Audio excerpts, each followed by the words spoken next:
All 13, The Incredible Cave Rescue of the Thai Boys Soccer Team by Christina Soontornvat, is a middle-grade nonfiction account of a challenging 18-day rescue operation to save 12 soccer players and their coach who were trapped inside a cave in Thailand.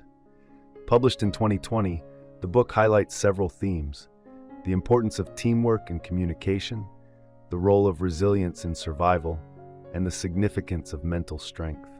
The book received numerous accolades, including Newbery Medal nominee. On June 23, 2018, 12 boys on the Wild Boars soccer team accompanied their assistant coach on an outing to explore the local cave Tham Luang after practice. Coach Ek led them several miles inside the cave on dry ground. However, when they started back toward the cave entrance, the passage they had come through just hours earlier was flooded, trapping them in the cave. By nightfall, the boys' parents became worried and called park rangers. The boys' bikes were found parked outside the cave, indicating that they were likely trapped inside. Floodwaters rose with heavy rains throughout the night, and local rescue divers attempted to push past the flooded passage, but their air tanks didn't fit through the small cave passage. On June 25th, the Royal Thai Navy SEALs, summoned to help with the rescue operation, struggled to battle the fierce current inside the cave. They made it past the flooded passage at the cave's Sam Yak Junction, but were unable to push further because of dwindling air supplies. The SEALs were experienced open water divers, but cave diving is a completely different skill set. Vern Unsworth, a local expat from England, knew Tham Luang better than anyone. He urged Thai leadership to call in experienced cave divers to help. Inside the cave, the wild boars sheltered on a sandy hill and drank water that trickled down the cave walls. They were cold, hungry, and discouraged, but Coach Ek led them in meditation to help calm their minds. Outside, the rain continued to fall, so the floodwaters only rose. U.S. Air Force Major Charles Hodges and his Special Tactics Squadron were summoned and started exploring every option for reaching the boys. Using hundreds of rescue personnel and volunteers, they assembled teams to search for alternate entrances to the cave, considered drilling into it, and looked for ways to lower the water level. Meanwhile, two of the world's best cave divers, Rick Stanton and John Volanthen, arrived at base camp. They dove through the flooded sections of the cave and, to their surprise, found 4 volunteers who were helping to pump water out of the cave, but became trapped when quickly rising floodwaters forced workers to evacuate. They dove the men out in an unplanned rescue, but were still no closer to finding the boys. On June 28th, a young man named Thanet Natisri arrived at Tham Luang. An expert on groundwater, Thanet came to investigate lowering the water levels inside the cave. He and his team found a nearby pond that seemed to connect to the cave, and they started digging ditches and pumping water to make room for water to flow out. Back at the cave entrance, conditions were too dangerous for diving because the current was too strong, and tension ensued between the British cave divers and the Thai Navy SEALs, who were ready to take any risks necessary to reach the boys. By July 1st, the boys had been in the cave for a week.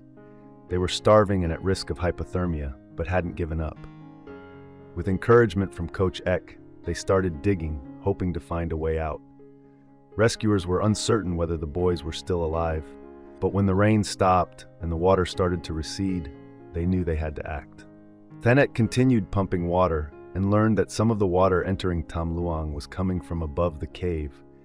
He found a stream running across the top of Tham Luang that contained several sinkholes, and he and his team began working to cover them and divert the water to pass over Tham Luang rather than seep into it. At base camp, on day 10 of the rescue, Rick and John made another dive attempt. This time, they reached the boys and were elated to find all 12 of them and Coach Ek alive and relatively healthy, considering the circumstances. They promised to return the next day with food and captured a video of the boys that went viral on news stations around the world. Everyone was overjoyed to learn that the boys were alive, but getting them out safely remained a daunting task. No alternate entrances to the cave were found, and the mountain was too thick to reach the boys by drilling. Rescuers felt that only 2 options were viable: wait out the rains and rescue the boys once the floodwaters were gone, or dive the boys out of the cave. Both options were risky, and the Thai leadership disagreed with the British and American teams about the best approach. Supply dives were made to the boys with food and medicine, but some SEAL divers became trapped too because they misjudged how much air they'd need. However, the SEALs helped boost the boys' morale as they waited for the rescuers to solidify a plan. Tragically, during one supply dive, retired Thai Navy SEAL Suman Gunan died. His death underscored the danger of the conditions and triggered conflicting responses from rescuers. The Thai leadership wanted to wait out the floodwaters and continue supply dives. Major Hodges and his team, along with the British divers, held that a dive rescue, although risky, was their best option. Major Hodges was given the chance to present his dive rescue plan to the Thai leaders and succeeded in convincing them to move forward with the dive rescue. By now, elite cave divers from around the world had gathered at Tham Luang, and they spent a day practicing for their roles in the rescue. They decided that to keep the boys from panicking during the dive, they'd be sedated. This added another element of risk and uncertainty to the rescue.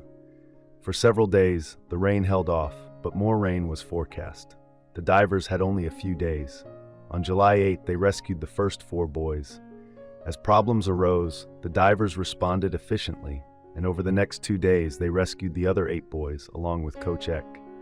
Although the cave divers had an essential role in the rescue, so did the Thai Navy SEALs, Thanat and his team, and countless others. The Navy SEALs who were in the cave with the boys dove out last, and just as the last diver surfaced, the chamber where they'd all been trapped began flooding.